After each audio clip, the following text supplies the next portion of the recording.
Permission, ಕಾರ್ಪೊರೇಷನ್ಗೆ ಕೊಟ್ಟಂಥ ಜಾಗ ಹಂತವಾಗಿ ಕೆಲವರೆಲ್ಲ ಹಾಕ್ಕೊಂಡಿದ್ದಾರೆ. ಕೆಲವರು ದುಡ್ಡು ಕಲೆಕ್ಟ್ ಮಾಡಿಬಿಟ್ಟು ಹಾಕಿದ್ದಾರೆ ಅನ್ನೋ ಮಾಹಿತಿ ಕೂಡ ನಮಗಿದೆ.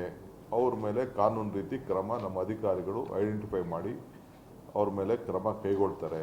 ಕೆಲವು ದಾಖಲೆಗಳು ಕೂಡ ತಿರ್ಚಿದ್ದಾರೆ ಅಂತ ಕೂಡ ನಮಗೆ ಮಾಹಿತಿ ಕೊಟ್ಟಿದ್ದಾರೆ. ಆದರೆ ಮಾನವೀಯತೆ ದೃಷ್ಟಿಯಿಂದ ಮುಖ್ಯಮಂತ್ರಿಗಳ 1 lakh ಹೌಸಿಂಗ್ ಸ್ಕೀಮ್ ಇದೆ. ನಮ್ಮ ಜಮೀರ್ ಅವ್ರಿಗೆ ಜವಾಬ್ದಾರಿಯನ್ನು ನಾವು ವಹಿಸಿದ್ದೀವಿ. BBMPಯಿಂದ 5 ಲಕ್ಷ ರೂಪಾಯಿ ನಾವು ಅವ್ರಿಗೆ ಪ್ರತಿಯೊಬ್ಬರಿಗೂ ಯಾರಿಗಿಲ್ಲ ಅದನ್ನು ಹುಡುಕಿ ಕೆಲವರೆಲ್ಲ ಸ್ಕೀಮ್ನಲ್ಲಿ ಕೆಲವ್ರಿಗೆ ಏನಾಗಿದೆ, ಕೆಲವು ಮನೆ ಇದ್ದರೂ ಕೂಡ ಬಂದು ಕೆಲವು ಸೇರ್ಕೊಂಡಿರ್ತಾರೆ. ಯಾರೂ ಮನೆ ಇಲ್ಲದೆ ಯಾರೂ ಹುಟ್ಟಿಲ್ಲ, ಎಲ್ಲರಿಗೂ ಎಲ್ಲೆಲ್ಲೋ ಮನೆಗಳಿರ್ತವೆ. ಉದ್ಯೋಗಕ್ಕೋಸ್ಕರ ಬೆಂಗಳೂರಿಗೆ ಬಂದು ಸೇರ್ಕೊಂಡಿರ್ತಾರೆ. ಕೆಲವರೆಲ್ಲ ಅಗ್ರಿಮೆಂಟ್ ಮಾಡ್ಕೊಂಡಿದ್ದಾರೆ, ಬಾಡಿಗೆ ಅಂತ ಅಂದ್ಬಿಟ್ಟು ಬಂದು ಸೇರ್ಕೊಂಡಿದ್ದಾರೆ. ಬಾಡಿಗೆ ಅಂತ ಅಂದ್ಬಿಟ್ಟು ಗೌರ್ಮೆಂಟ್ ಜಾಗದಲ್ಲೇ ಕೂಡ ಕೆಲವು ಅಗ್ರಿಮೆಂಟು ಮಾಡಿಕೊಟ್ಟಿದ್ದಾರೆ. ಅಂಥ ದಾಖಲೆಗಳೆಲ್ಲ ನಮ್ಮ ಹತ್ರ ಇದೆ. ಅದಕ್ಕೆ ಈಗಾಗಲೇ ನಮ್ಮ ಅಧಿಕಾರಿಗಳಿಗೆ ಪ್ರತಿಯೊಬ್ಬರಿಗೂ ಇಂಡಿವಿಜುವಲ್ ಕೇಸಸ್ ನೋಡ್ಕೊಳ್ಳಿ ಅಂತ ಹೇಳಿದ್ದೀವಿ. ಟೆಂಪ್ರರಿಯಾಗಿ ಅವ್ರಿಗೆ ಇರಲಿಕ್ಕೂ ಕೂಡ ಬೇರೆ ವ್ಯವಸ್ಥೆನೂ ಮಾಡಿಕೊಡೋಕ್ಕೆ ನಾವು ಸಜ್ಜಾಗಿದ್ದೀವಿ. ಊಟ ಕೊಡ್ತೀವಿ, ಜಾಗ ಕೊಡ್ತೀವಿ. ಈ ಮಧ್ಯದಲ್ಲಿ ನೆಕ್ಸ್ಟ್ 3 ಡೇಸು ನಮ್ಮ ಹೌಸಿಂಗ್ ಡಿಪಾರ್ಟ್ಮೆಂಟ್ ಅವರು ಅದನ್ನು ಪ್ರತಿಯೊಂದು ನಮ್ಮ ಜಿಲ್ಲಾಧಿಕಾರಿಗಳು ಮತ್ತು ನಮ್ಮ ಕಾರ್ಪೊರೇಷನ್ ಅವರು ಎಲ್ಲ ಸೇರಿ ಪ್ರತಿಯೊಂದು ಕೇಸು ಐಡೆಂಟಿಫಿಕೇಷನ್ ಮಾಡ್ತಾರೆ. ಅವ್ರು ವೋಟರ್ ಲಿಸ್ಟ್ ನೋಡ್ತಾರೆ, ಆಧಾರ್ ಕಾರ್ಡ್ ನೋಡ್ತಾರೆ, ಎಲ್ಲಿಂದ ಬಂದಿದ್ದಾರೆ ಅಂತ ಚೆಕ್ ಮಾಡ್ತಾರೆ. ಚೆಕ್ ಮಾಡಿಕೊಂಡು ಅವ್ರಿಗೊಂದು ಆಲ್ಟರ್ನೇಟಿವ್ ಪರ್ಮನೆಂಟ್ ವಸತಿ ಕೊಡೋಕ್ಕೆ ವ್ಯವಸ್ಥೆ ಮಾಡ್ತೀವಿ. ನಮ್ಮಲ್ಲೊಂದು ಸ್ಕೀಮ್ ಇದೆ, ಯಾರ್ಯಾರಿಗೆ ಮನೆ ಇಲ್ಲ, ಸೈಟ್ ಇಲ್ಲ ಅಂತ ಕೊಡಬೇಕು ಅಂತಿದೆ. ಜಿನೈನ್ ಕೇಸಸ್ಗೆಲ್ಲ ನಾವು ಕೊಡ್ತೀವಿ. ಈಗಾಗಲೇ ಮುಂದಕ್ಕೆ ಕೃಷ್ಣ ಬೈರೇಗೌಡರು ಮಾತಾಡಿದ್ದಾರೆ. ಯಾಕೆಂದರೆ ಲೋಕಲ್ MLA ಅವರೇ ಚೇರ್ಮನ್ ಇರ್ತಾರೆ. ಆಶ್ರಯ ಸಮಿತಿಗೆ ಯಾರಿಗೆ ಒಬ್ರಿಗೆ ಮನೆ ಕೊಡಬೇಕಾದ್ರೆ ಅವ್ರು ಅಪ್ರೂವ್ಮೆಂಟ್ ಕೊಡಬೇಕಾಗ್ತದೆ. ಅವರು ಕೂಡ ಮಾನವೀಯತೆ ದೃಷ್ಟಿಯಿಂದ ಅಂಥವ್ರಿಗೆಲ್ಲ ಕೊಡಿ ಅಂತ ಹೇಳಿದ್ವಿ. ಆದರೆ ನಾವು ಇಲ್ಲೀಗಲ್ ಕನ್ಸ್ಟ್ರಕ್ಷನ್ನ ಎನ್ಕರೇಜ್ ಮಾಡೋದಿಲ್ಲ. ಇಲ್ಲೀಗಲ್ ಎನ್ಕರೇಜ್ ಮಾಡಿದಂಥವ್ರಿಗೆ, ಇಲ್ಲೀಗಲ್ ಮಾಡಿದಂಥವ್ರಿಗೆ ಕಾನೂನು ರೀತಿ ಕ್ರಮ ಕೈಗೊಳ್ಳೋಕ್ಕೆ ಈಗಾಗಲೇ ಮುಖ್ಯಮಂತ್ರಿಗಳು ಆದೇಶವನ್ನು ಅಧಿಕಾರಿಗಳಿಗೆ ಕೊಟ್ಟಿದ್ದಾರೆ. ಯಾರಿಗೂ ನಿರ್ದಾಕ್ಷಿಣ್ಯವಾಗಿ ನಾವು ಎಂಟರ್ಟೈನ್ ಮಾಡಲ್ಲ. ಬೆಂಗಳೂರಲ್ಲಿ ಆದಷ್ಟು ಇಂಥ ಸ್ಲಮ್ಗಳು ಬರಲಿಕ್ಕೆ ನಾವು ಬಿಡೋದಿಲ್ಲ. ಇದು ಲ್ಯಾಂಡ್ ಫಿಲ್ ಸೈಟ್, ಇದು ವೆರಿ ಡೇಂಜರಸ್ಸು, ಯಾರು ಅಲ್ಲಿ ಇರಲಿಕ್ಕೆ ಆಗೋದಿಲ್ಲ. ಲೀಚೆಟ್ ಇರೋಂಥ ಒಂದು ಜಾಗ. ನಾನೇ ಸ್ಪಾಟಲ್ಲಿ ನೋಡಿದ್ದೀನಿ. 200 ಅಡಿ ಒಳಗಡೆ ಇನ್ನೂ ನೀರಿದೆ, ಪಕ್ಕದಲ್ಲೂ ನೀರಿದೆ.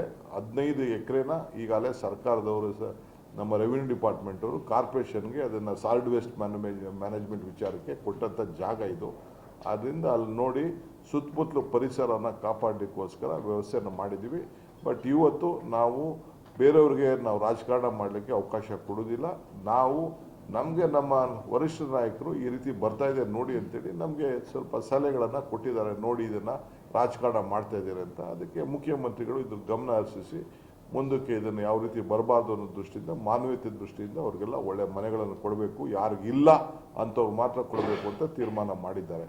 ಸೊ ಅವ್ರಿಗೆ ಮಿಕ್ಕಿದವ್ರಿಗೆ ಸರ್ಕಾರದಿಂದ ನಾವು ಕೆಲವು ಸಬ್ಸಿಡಿಗಳು ಕೂಡ ಇದೆ. 1.5 ಲಕ್ಷ ಕೊಡೋದಿದೆ ಸರ್. ಅವರು ಕೂಡ 2 ಲಕ್ಷ 1 ಲಕ್ಷ ಅಷ್ಟು ಅವರು ಕಟ್ಟಬೇಕಾಗ್ತದೆ. ಅಂಥದ್ದಕ್ಕೆ ಜಮೀರವರು ಅವ್ರಿಗೆ ಸಾಲ ಕೊಡಿಸುವಂಥ ವ್ಯವಸ್ಥೆಯನ್ನು ಮಾಡ್ತಾರೆ. ಇದು ನಮ್ಮ ಸರ್ಕಾರದ ಸದ್ಯಕ್ಕೆ ಪ್ಲಾನು. ಇಲ್ಲಿಗೆ ನಾವು ನಿಲ್ಲಿಸ್ತೀವಿ. ಬಟ್ ಆಫೀಸರ್ಸ್ಗೆ ನಮ್ಮ BNTP ಆಫೀಸರ್ಸು ಇದ್ದಾರೆ, ನಮ್ಮ ಕಾರ್ಪೊರೇಷನ್ ಆಫೀಸರ್ಸ್ ಇದ್ದಾರೆ, ರೆವಿನ್ಯೂ ಆಫೀಸರ್ಸ್ ಎಲ್ಲರೂ ಕೂಡ ಇಂಥ ಕಡೆ ಎಲ್ಲೆಲ್ಲಿ ಸರ್ಕಾರಿ ಜಾಗ ಇದೆ ಇನ್ನು ಮುಂದಕ್ಕೆ ನಾವೆಲ್ಲ ಐಡೆಂಟಿಫೈ ಮಾಡಿ ಇದಕ್ಕೆ ನಮ್ಮ ಸರ್ಕಾರಿ ಆಸ್ತಿಗಳನ್ನು ರಕ್ಷಣೆ ಮಾಡಲಿಕ್ಕೆ ನಾವು ಕ್ರಮವನ್ನು ಕೈಗೊಳ್ತೀವಿ. ಇದು ಸರ್ಕಾರದ ತೀರ್ಮಾನ. No.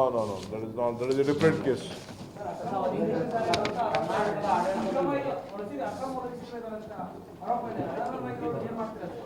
ಆಯ್ತು ನಡೀರಪ್ಪ, ಅವೆಲ್ಲ ಮಾತಾಡೋಣ. ಇಂಗ್ಲೀಷಲ್ಲಿ ಕೊಡ್ತೀನಿ, ಇಂಗ್ಲೀಷ್ನಲ್ಲಿ ಹೇಳಿದ್ವಲ್ಲಯ್ಯ.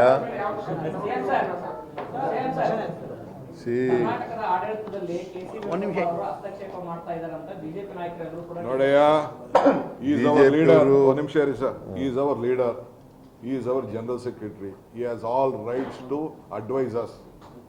If anything is wrong, things come in the national arena, he is a duty. If we are doing anything, if he feels that he has every right to advise us. There is nothing wrong in advising a political party. It is a national party. We look at a national perspective.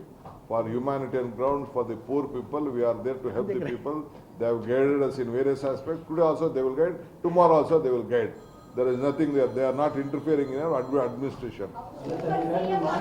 ಆಯ್ತು ಬೇಡಪ್ಪ, ಈಗ ಇಂಗ್ಲೀಷಲ್ಲಿ ತಗೊಂಡು ಸಾಕ್ತಾನೆ ಹೇಳಿದ್ದಾರೆ.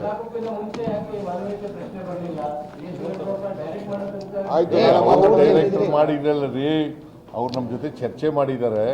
Alternative ಆಗಿ ಅವ್ರಿಗೆ ಯಾರು ವ್ಯವಸ್ಥೆ ಮಾಡಿ ಅಂತ ಹೇಳಿದ್ರು ಅಷ್ಟೇ.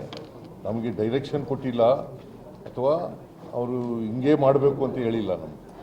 ಈ ಥರ ಆಗಿದೆ ನೋಡಿ ಅಂತ ಹೇಳಿ CM ಮಾತು ಕೊಟ್ಟು ಬಂದಿದ್ರು, ಆಲ್ಟರ್ನೇಟ್ ಮಾಡ್ತೀವಿ ಅಂತ ಅಷ್ಟೇ ಮಾಡಿದ್ದಾರೆ. ಆಲ್ಟರ್ನೇಟಿವ್ ಮಾಡ್ತೀವಿ ಅಂತ ಹೇಳಿದ್ದು ಮಾಡ್ತೀವಿ ಅಷ್ಟೇ.